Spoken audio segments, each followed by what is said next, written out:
Her voice should not have been able to speak. Not anymore. Not after the funeral. Not after I watched them lower her casket into the ground. Not after I saw the dirt cover her face, her hair, her quiet smile. But that night, my voicemail lit up. One new message. From Emily. The screen showed her name, her picture, and her phone number, like she was still alive. My heart stopped. I pressed play. At first, all I heard was breathing. Soft. Slow. Almost like she was trying not to cry. Then I heard her whisper. Tyler, it's dark. Please pick up. I don't want to be here alone. I froze. My blood turned cold. Because I knew where she was. She was calling from inside her coffin. Her voice cracked again, this time more desperate. Tyler, I can't breathe. Please help me. And then, someone else whispered behind her. Someone who wasn't her. Someone already there in the dark with her. I couldn't tell if it was a man or a woman. The voice was too broken, too dry, too old. It said, she shouldn't have answered. The voicemail ended. I dropped my phone. My hands were shaking so hard I thought my bones would crack. I wanted to scream, but the sound stuck inside my chest. My best friend, my girlfriend, my Emily, was calling me from the grave, and something else was down there with her. That was the moment everything changed. Before that, life was quiet, normal, simple. Emily and I had been together since middle school. We lived on the same street, walked to school together, sat under the same old oak tree behind the football field every day. She was the kind of person who made the world feel warm, like summer air, like sunlight on your shoulders. She laughed softly, but when she laughed, everyone listened.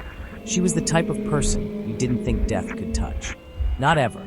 But life doesn't care about who deserves what. The accident happened on a Friday night. We went to the movies with our friends. It was raining when we left. The roads were slick. I was driving. I remember headlights. I remember metal ripping apart. I remember the taste of blood. I remember screaming her name. But I didn't remember the crash itself. Just the part after. Her hand slipping out of mine. They told me it wasn't my fault. They told me I lived. They told me she didn't.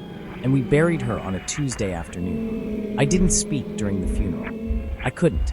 My voice felt broken, like something inside me was gone too. For 3 days after, I didn't sleep. Just stared at the ceiling, listened to the rain. The world didn't feel real, until I got that voicemail. At first, I thought maybe it was old, a glitch, something the phone had saved before she died.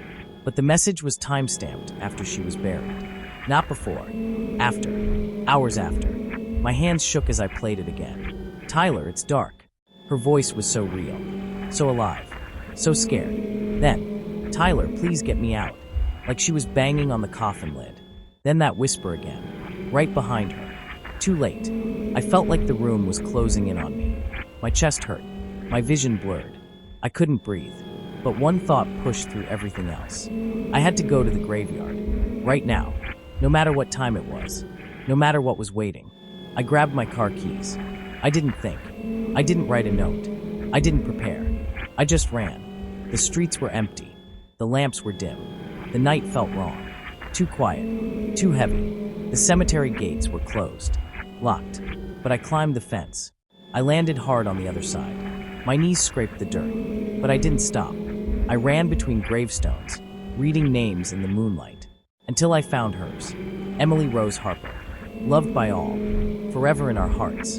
I fell to my knees beside the fresh dirt, my breath shaking, my fingers shaking, everything shaking. I pressed my ear to the ground, listening, waiting, nothing.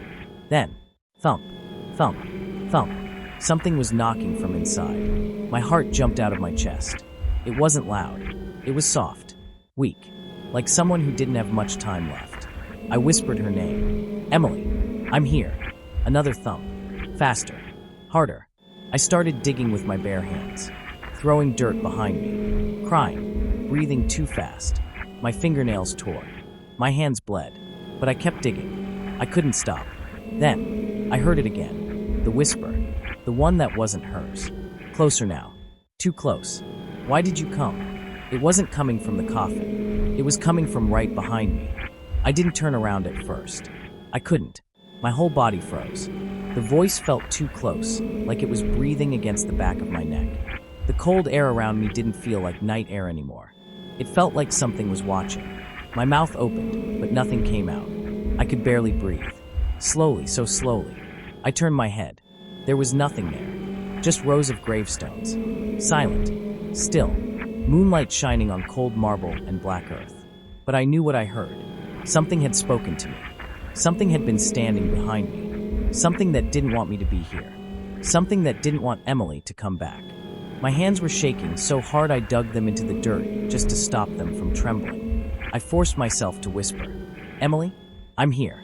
I'm not leaving." And then, another thump from the coffin. Harder this time. Faster. Panicked. Tyler. Her voice was muffled, like she was screaming through dirt. I lost my mind. I started digging again. Faster. Harder. My nails tearing, my skin ripping, blood mixing with the soil.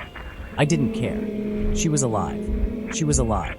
I was crying so hard the tears soaked the dirt in front of me. My chest hurt. My head hurt. I didn't care. I had to get to her. But the dirt wasn't moving fast enough.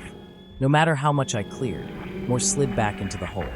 The earth felt heavy. Too heavy. Like something didn't want me to dig.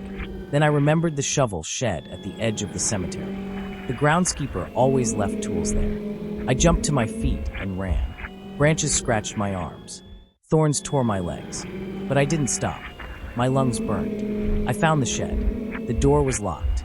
Of course it was. I screamed and kicked it. The wood cracked but didn't break.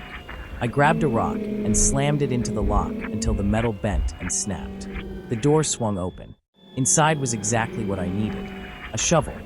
I snatched it and ran back, stumbling over stone markers, slipping in patches of wet grass, and praying under my breath.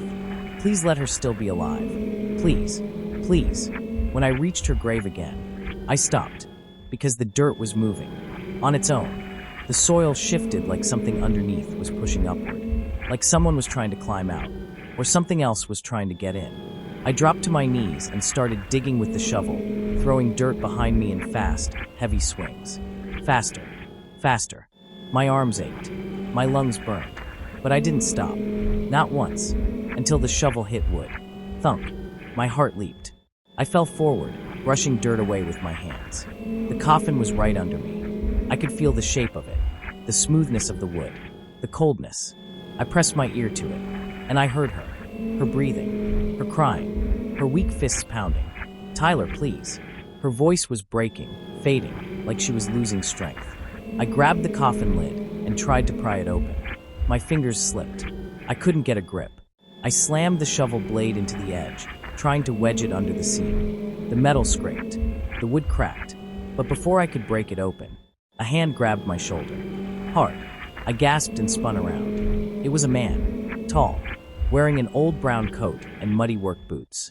His eyes were sunken dark, almost hollow. He looked like someone who hadn't slept or eaten in a very long time. The groundskeeper. But his voice sounded wrong. "You need to leave," he said. His tone was flat, too calm, like he didn't see what was happening, like he didn't care. "She's alive," I shouted. "She's alive. Help me open the coffin." He didn't look at the coffin. He didn't look at the dirt. He only looked at me, right into my eyes. His expression didn't change. "She isn't alive," he said quietly. "She doesn't belong to you anymore." My blood ran cold. "What are you talking about?" "She's talking to me. She called me." He stepped closer, his shadow falling over me. "She called because she wants you with her." I stepped backward, my back hitting the coffin. No. She needs help. She's trapped." He shook his head. "You heard the other voice." My breath caught. He knew. What is in there with her?" I asked. The groundskeeper slowly knelt down. His hands brushed the wooden coffin lid, as if he were touching something sacred or cursed. "There are things in this earth that hunger for companionship," he whispered. "When someone is buried with grief still clinging to them, they don't go alone." I felt sick. The world tilted. I wanted to run, but I couldn't leave Emily. I raised the shovel again. "I don't care what you say. I'm opening it." The groundskeeper didn't stop me. He just sighed, like he already knew how this would end. "Then don't say I didn't warn you," he murmured. I jammed the shovel under the coffin lid and pushed with everything I had. The wood cracked, split. A thin line of darkness appeared, a gap just wide enough to hear the breathing inside. Then, a finger slid through the gap. Not her finger.